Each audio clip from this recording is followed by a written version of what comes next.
والله العظيم الواحد لحمه الشوك، والله عينيه زغرت بالدموع، والله هذوما الرجال هذوما السيودة بالحق، هذوما الأبطال اللي يشرفوا الأمة العربية وشرفوا الأمة الإفريقية إن صح التعبير. والله العظيم لحمي الشوك، أقسم بالله المعلق هو يبكي أنا عيني بالدموع. حرام يا توانسة، حرام يا منظومة باش تخلونا مدمرين. والله العظيم قتلتونا عرق بعد عرق، والله ضحكتوا علينا باش نعاود نتكلم لأنه قلبي موجوع. والله دمرتوا كرة قدم التونسية.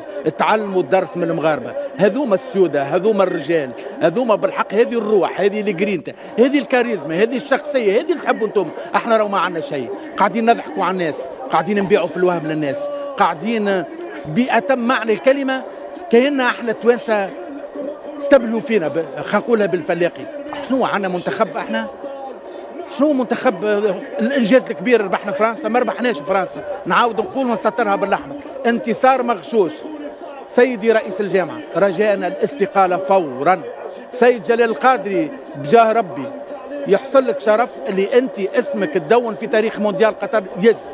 احش قدم استقالتك. الملاعبيه من نوعيه فرجاني ساسي ويوسف المساكني، الناس اللي قاعدين عاملين عارضي ازياء في المنتخب بجاه ربي احشم، بجاه ربي شوفوا الرجال بأتم معنى الكلمه ايش عملوا فوق الميدان. شوفوا احنا ايش عملنا لكم، عليه كل شيء متوفر لكم، تعيشوا في حياه الملوك، المليارات موجوده، اللي تحبوا موجود في الكيب ناسيونال.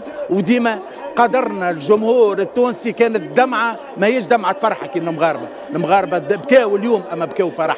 احنا بكينا فرح للمغاربه وبكينا وجيعه على المنتخب تونس، بكينا على رئيس جامعه كرس شتى انواع الفلسفه، ما نقولش كلام اخر في المنتخب.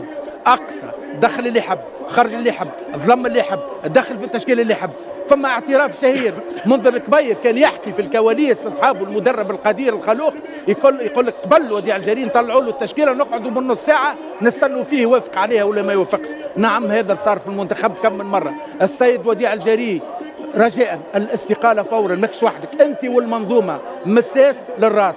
درس المغاربه خلينا نقولوا ان انتم بالحق يمكن عديتوها علينا في فتره ما بعد الانتصار المغشوش، لكن كي شفنا المغاربه ايش عملوا احنا نحشموا على رواحنا. منظومه تسير في كره القدم اللي كرست الخراب، بجاه ربي احسن، بجاه ربي شوي كرامه، بجاه ربي شوي وطنيه. اذا تحبوا البلاد هذه بالحق استقيلوا، خلي ناس تخدم، واللي يجي راهو اذا كان باش يعمل كيفكم رانا بالمرصاد باش نقفوا مهما كان اسمه. والله مرضتونا قسما بالله، قتلتونا عرق بعد عرق. انيس ما عادش نجم نتكلم هذا.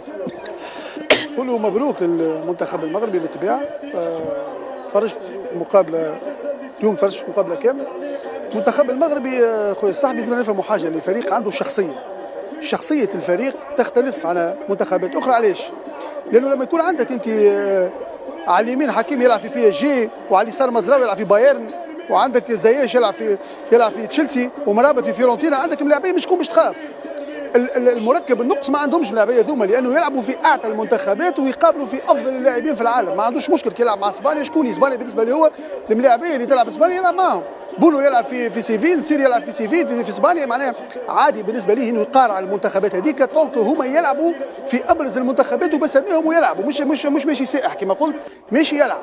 حكيم يريد روا يلعب مع نيمار ومع ميسي وجماعه عادي كل جمعه مع مبابي. ناس ما عادش عندها مركب النقص، وهذا مهم جدا في شخصيه الفريق لما تواجه منتخبات كبيره.